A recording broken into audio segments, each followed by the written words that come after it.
Hello guys, আমি করতে যাচ্ছি গোড়ার চ্যালেঞ্জ। আর গোড়ার চ্যালেঞ্জ মানে হচ্ছে গোড়ার উপরে থেকে আমি কয়টা কিল করতে পারি, বা যতগুলো কিল করব আমি ততগুলো গোড়ায় ছড়ে ছড়ে কিলগুলো করতে হবে। তাই আমি তাড়াতাড়ি আমি একটা ঘোড়া খুঁজতে হবে, তাই ঘোড়া বরাবর আমি কিন্তু নেমে গেলাম। আর আমি যখনই কিন্তু লুট করতে যাই, একটা ঘরের সামনে যেতে যেতে দেখি একজন এনিমি নাকি ওইখানে নামছে। আমি তাকে মারার সাথে সাথেই দেখতেছি আমি কিন্তু ঘোড়াটা কন্ট্রোল করতে পারতেছি না। ভাই ঘোড়া কীরকম করতেছে একবার দেখো তো। এরপর আমি যখনই ঘরের ভিতরে ঢুকবো, কিন্তু ঘরের ভিতরে তো আমি ঢুকতে পারবো না, ঘোড়া নিয়ে যখন ঢুকতে যাবে না। তাই ওই এনিমিটা দেখতেছি আমাকে একটু টোকা দিয়ে চলে যাইতেছিল। এনিমিটা মনে হয় একটু বট ছিল, না হয় ও তো আমাকে মেরে ফেলতো, কেননা ওর কাছে উড প্যাকার ছিল। ও লুট পেয়ে গেছিল। আমার অ্যামো শেষ হয়ে যাওয়ার কারণে আমি ওকে আর মারতে পারি না, ডাউন করেই ঘুষাই ঘুষাই মারতে হয়। আর এরপর আমি আবার ঘরে ঢুকি, এখন লুটপাট করে নিই। লুটপাট করার পর আমি যখন আবার ঘোড়া নিয়ে আবার রিমনেম ভিলেজের ভিতরের দিকে ঢুকতে যাই, তখন একটা এনিমিকে দেখতে পাই। আর এনিমিটাকে খুব শীঘ্রই আমি ডাউন করে দেয়। এনিমিটার মনে হয় একটু স্পিড কম ছিল, না হয় আরও শীঘ্রই ডাউন করার কথা ছিল, কিন্তু ভাই এত দেরিতে ডাউন হলো কেন আমি কিছু বুঝলাম না।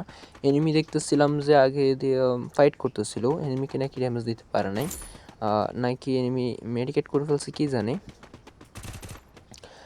আর আমি কিন্তু এখানে আবার একটু লুটপাট করতেছিলাম। লুটপাট করার পর এনিমি দুইজন দেখতেছি এখানে ফাইট করতেছিল। আমি থার্ড পার্টি করে দুজনকে কিন্তু ডাউন করে দিই আর মেরে দিই। মেরে দেওয়ার পর ভাই এটা থার্ড পার্টি করছি, আবার যে এনিমির কিল চুরি করছি ভাই তোমরা আবার দেখো না, দেখে কিছু বললো না। আর আমি এই ইয়াতে আমি যে চ্যালেঞ্জটা নিয়েছি যে ঘোড়া নিয়ে বুইয়া করব, এই বুইয়াটা আমি কমপক্ষে 15 কিল করে তারপরে বুইয়া করব। আর যদি 15 কিল থেকে বেশি করি বা কম করি, কত কিল করছি ওইটা অবশ্যই আমার কমেন্টে বলে দিবা। যে সঠিক বলতে পারবা তাকে আমি একটা উইকলি দিয়ে দেবো। আমি আর্সেনাল ওইখানে আসছিলাম যাতে আর্সেনাল থেকে পুরো লুটটা করতে পারি। এখন দেখি একটা এনিমি আমার খোঁচা মারতেছে। ভাই ওপরে যদি হেডশটটা না মারতাম ও তো আমাকে মেরে ফেলতো লাগছিল। আমি ওর থেকে একটু লুট করে নিই। লুট করে নিতে নিতে আমার গোটাটাও একটু স্পিডফুল হয়ে যাক।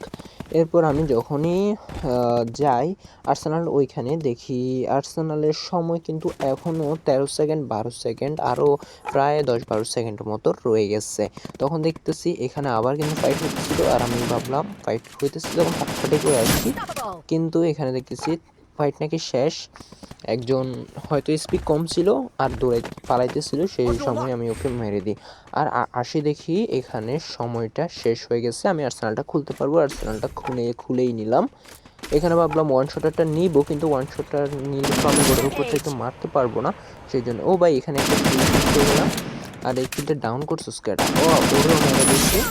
আর কে রয়েছে এখানে আমি একটু দেখি, ঘুরতেছিলাম যে এনিমি কোথায়, এনিমি কোথায়। ও ভাই ভাই মারিস না ভাই। ও ভাই তুই আবার কেন আসস? একজন থেকে পালাইতে পারি না, আবার আরেকজন। ও ভাই তুই এখানে আচ্ছা ঠিক আছে, ওরে ভাই মেরে দিচ্ছিলাম, যার কারণে ও ফালাইতেছিল। তোমরা এখন অনেকে বলবা যে ভাই এখানে গ্লোয়াল মারলে তো ও মনে হয় বট। আসলে না, গ্লোয়াল মারলে যদি আমি গোড়া নিয়ে যাই তাহলে গ্লোয়ালটা খুব শীঘ্রই কিন্তু ফেটে যাবে আর আমি ওকে মেরে ফেলতে পারবো। সেই জন্য ও গ্লোয়াল না মেরে ভাবছিল হয়তো আর্সেনালের ভিতরে গিয়ে পার্মানেন্ট ব্যাকআপে চলে যাবে বা এরকম কিছু একটা আর কি। তাই আমি ঘুরতেছিলাম যে এখানে এনিমি পাইতেছিলাম না কেন। আমার তো যে করে হোক 15 কিল করতে হবে, আর 15 কিল করে তারপরে কিন্তু আমাকে ম্যাচটা বুইয়ে করতে হবে। সেই জন্য আমি এনিমি খুঁজতেছিলাম। আর শেষ পর্যায়ে ভাই আমার সাথে এমন একটি কিছু হয়ে যায় না যেটা অবিশ্বাস্য, যেটা মানে বিশ্বাস করা যায় না। তোমাদের সাথে কখনো বিয়ের র্যাঙ্কে হয়েছে কি না অবশ্যই আমাকে কমেন্টে বলবা।